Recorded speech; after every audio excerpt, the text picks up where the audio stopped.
කොහොමද Learn English with Harsh YouTube channel එකට ඔයාලව සාදරයෙන් පිළිගන්නවා. අදත් අලුත් ක්‍රමයකට හරි විදියට කොහොමද spoken English ඉගෙන ගන්න කියන එක තමයි අද ඉගෙන ගන්න. ඉතින් මේ පාඩම් මාලාවේ 12 වෙනි පාඩම එක තමයි ඔබ අද එකතු වෙලා ඉන්නේ. ඉතින් මුලින් ඉඳන්ම මම මේ පාඩම් මාලාව එක්ක එකතු වුණා නම් ඔයාලා දන්නවා මම මොකද්ද මෙතන කරන්න කියලා.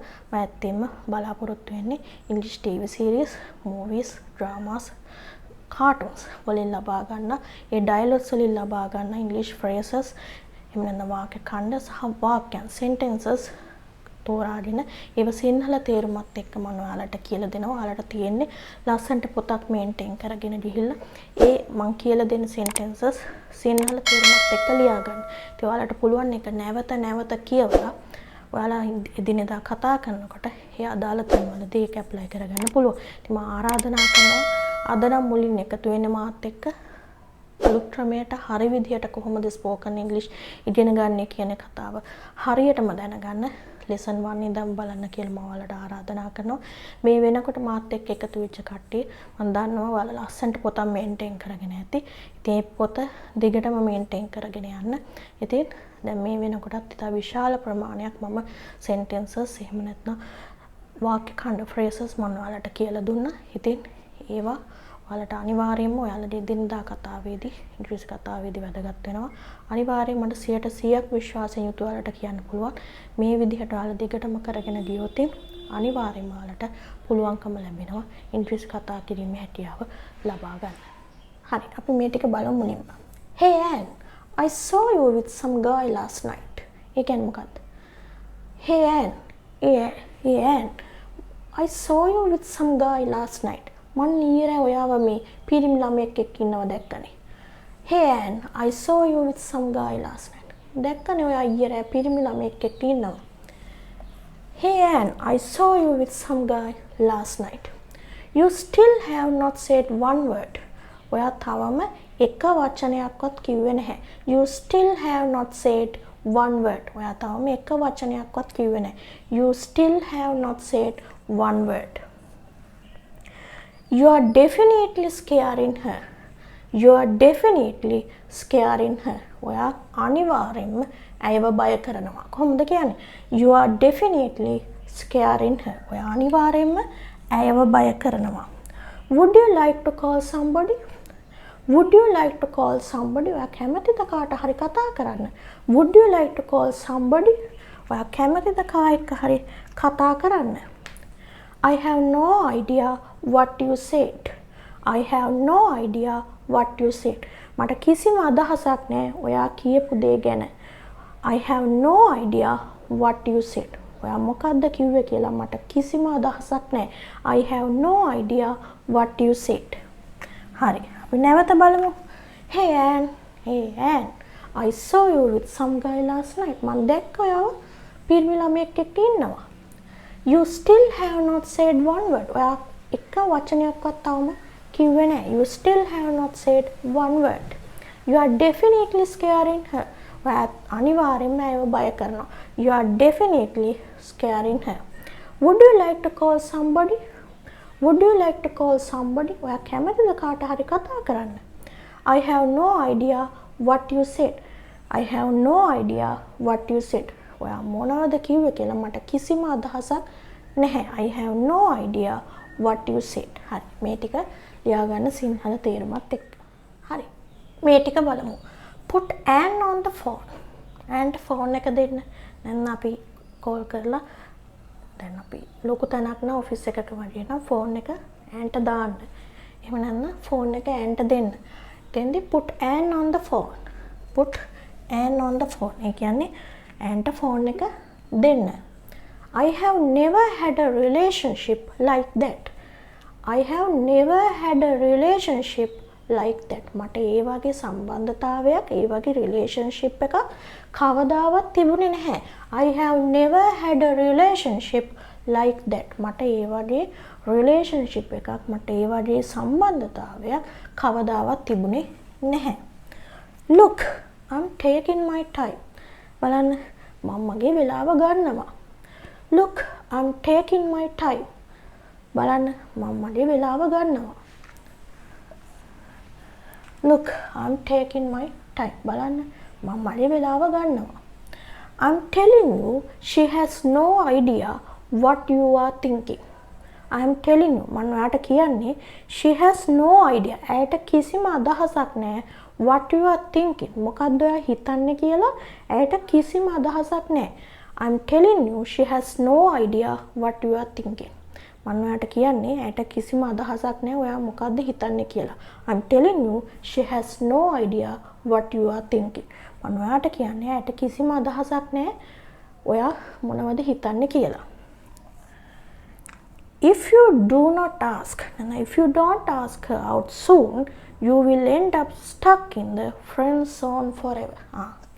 If you don't ask her out soon, ඔයා ඉක්මනටම ඇයට ask out කියන්නේ date එකක් කියන්නේ invite කරන එක. එතකොට ඔයා ඉක්මනටම එයාට ask out කරේ නැත්නම් you will end up stuck in the friend zone forever. ඔයාට හැමදාටම friend zone කියන්නේ හැමදාටම යාළුවෙක් වගේ තමයි ඉන්න වෙන්නේ. ඒ කියන්නේ friend zone එකේ හැමදාම හිර වෙලා තමයි ඔයාට ඉන්න වෙන්නේ. ඔයා දැම්මම ඉක්මනටම ඇයගෙන් ask out කරේ නැත්නම්. ඒ කියන්නේ ඇයට date එකකට invite කරේ නැත්නම් දැම්මම ඔයාට සදාටම friend zone එකේ stuck වෙලා තමයි ඉන්න වෙන්නේ.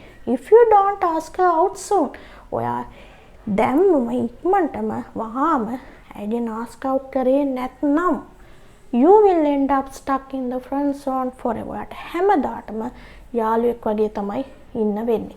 හරි. නැවත බලමු. Put hand on the phone. and phone එක දෙන්න. Put hand on the phone. I have never had a relationship like that. මට කවදාවත් ඒ වගේ relationship එකක් ඒ වගේ සම්බන්ධතාවයක් තිබුණේ නැහැ. Look, I'm taking my time. බලන්න මම මගේ වෙලාව ගන්නවා. Look, I'm taking my time.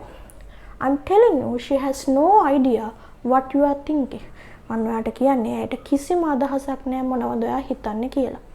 If you don't ask her out soon, ඔයා දැම්මම ඇයගෙන් ask out කරේ නැත්නම් you will end up stuck in the friend zone forever.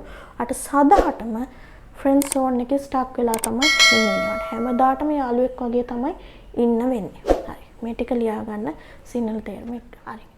ඊළඟ ටික බලමු. I am waiting for the right moment.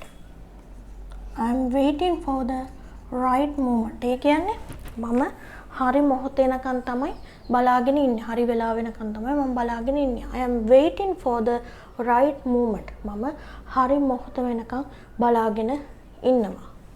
I am waiting for the right moment. What's messing you up? What's messing you up? ඒ කියන්නේ මොකක්ද ඔයාව අවුල් කරවන්නේ? මොකක්ද ඔයාව අවුල් කරවන්නේ? What's messing you up? මොකක්ද ඔයාව අවුල් කරවන්නේ? What's messing you up? What are we shushing? අර සමහරව සද්ද කරන්න එපා කියද්දි කරන්නේ අනේකට තමයි අපි කියන්නේ what are we shushing? මොකක්ද අපි මේ හංගන්න හදන්නේ? What are we shushing? අපි ගාන්නේ මොකටද? What are we shushing? What are we shushing? මොකක්ද අපි හංගන්න හදන්නේ? What are we shushing? අපි මොකටද මේ ගාන්නේ? What are we shushing? We are shushing because we are trying to hear something. අපි ගෑවේ මොකද අපි යම් කිසි දෙයක් අහන්න උත්සාහ කරනවා. What are we shushing? අපි මොකටද මේ ගාන්නේ? We are shushing because we are trying to hear something. අපි නිහඬ වෙන්නේ මොකටද?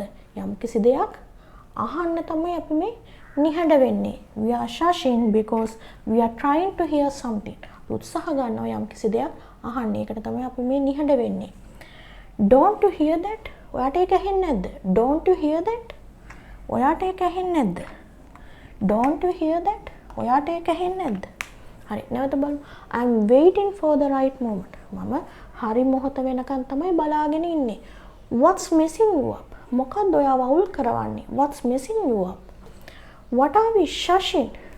මොකක්ද අපි මේ හංගන්න හදන්නේ? අපි මොකටද අපි ගාන්නේ? What are we shushing? We are shushing. අපි මේ shushing කියන්නේ ගාන්නේ because we are trying to hear something. අපි උත්සාහ ගන්නවා යම් කිසි දෙයක් අහන්න. ඒකට තමයි අපි ගාන්නේ. ඒකට තමයි shushing කියලා කියන්නේ. Don't you hear that? ඔයාට ඒක ඇහෙන්නේ නැද්ද? Don't you hear that? හරි. මේ ටික ලියා ගන්න සිංහල තේරුම එක. මෙතන ශෂි කියන එක තමයි ශෂි. හරි. අද දවසට අවසාන වාක්‍යයන් ටික අපි බලමු. Would you like gum? මෙතන gum කියන්නේ chewing gum කියන අදහස. ඒකට ඔයා chewing gum වලට කැමතිද කියලා කොහොමද අහන්නේ? Would you like gum? chewing gum වලට කැමතිද? Would you like gum? If Anne offers you gum, you take it. Anne ඔයාට chewing gum දුන්නා නම් ඔයා ඒක ගන්න. If Anne offers you cake, you take it. Anne ඔයාට cake දුන්නා නම් ඔයා ඒක ගන්න. If Anne offers you ice cream, you take it. Anne ඔයාට ice cream දුන්නා නම් ඔයා ඒක ගන්න. What are you doing? මොකක්ද ඔයා කරන්නේ? If Anne offers you gum, ඔයාට chewing gum එකක් දුන්නා ඒක ඔයා ගන්න. You take it. If Anne offers you gum, you take it. The milk is getting sour. The milk is getting sour. ඒ කියන්නේ කිරි ඇඹුල් වෙමින් තියෙනවා. අපිට කියන්න පුළුවන් due to the power cut the milk is getting sour. කිරි ඇඹුල් වෙමින් තියෙනවා. power cut එක නිසා ඒ විදුලි විසන්ධි වීම නිසා කිරි ඇඹුල් වෙමින් තියෙනවා. due to the power cut එහෙම දාන්න පුළුවන්. due to the power cut විදුලි විසන්ධි වීම නිසා the milk is getting sour. කිරි ඇඹුල් වෙමින් පවතිනවා. But to me it's not scary.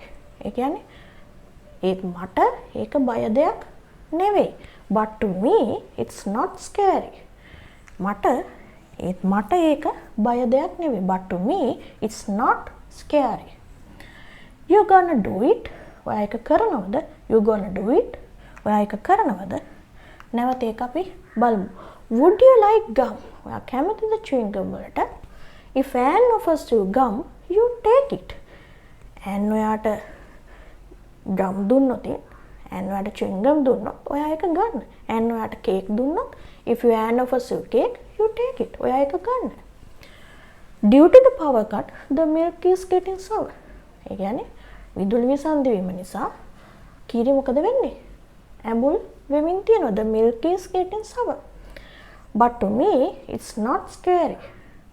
ඒත් මට ඒක බය දෙයක් නෙවෙයි. But to me it's not scary. You gonna do it? ඔයා ඒක කරනවද? You gonna do it? ඔයා ඒක කරනවද? හරි. මේක ලියා ගන්න සිංහල තේරුමත් එක්ක. හරි.